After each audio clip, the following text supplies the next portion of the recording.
So now we're gonna go to the wheel balancer. Yep. All the old weights are removed from the tire. So obviously don't balance it with the old weights on. Kind of self-explanatory. Pop that thing up. Yes. Oh, actually we do have some more weights in the front. That may be factory. Maybe we're gonna want to go with the factory. They're like Rover.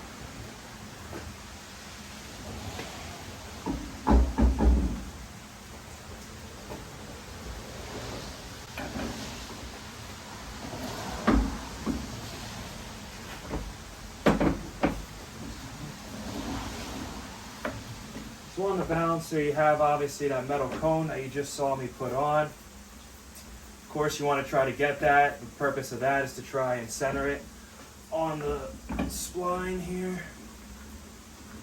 So hopefully it'll be nice and balanced and straight.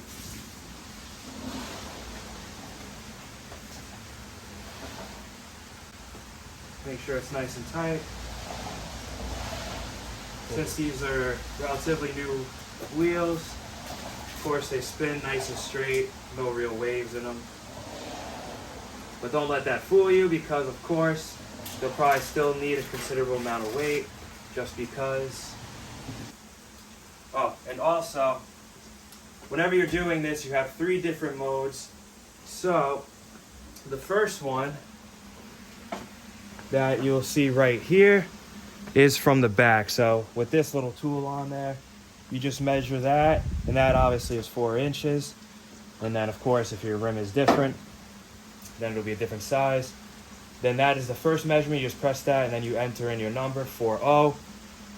Then you need one of these tools, should have, and then you use that to measure your overall rim, or you may know it, but just double check always. It's an 8-inch. That is your second number. Enter that and then 80. And then, of course, the last one is your overall rim size. These are 17s, of course. It says it on the tire, R17. Pretty self-explanatory, and then you just enter that in. And then once you believe you're all set, you hit start.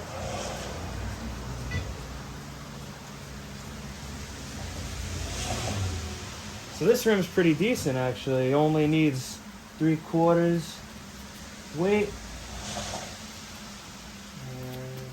Find the center.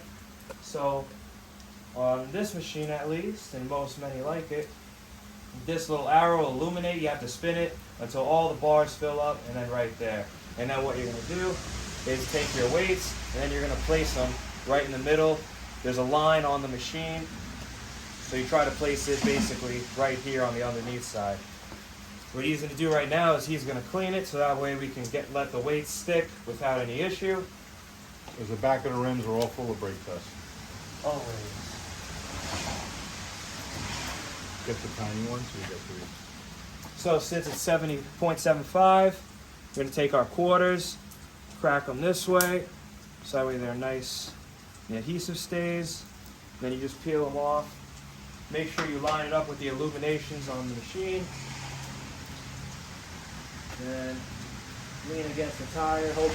Obviously make sure it doesn't move. Try to line it up to be in the center to the best of your abilities. Make sure you give them some good pressure. This tape is pressure activated, so the more pressure you get, the more it'll stick. But once you get a good stick, they shouldn't come off whatsoever.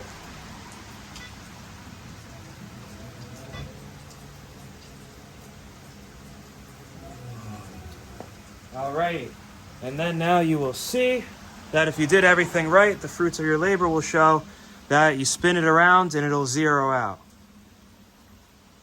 And a lot of people say you can't do this. It depends on how crazy you want to be. Obviously, this isn't a real sports car or anything, but you can keep doing it over and over again, and you should be able to get 0 multiple times over if it is truly balanced to perfect spec.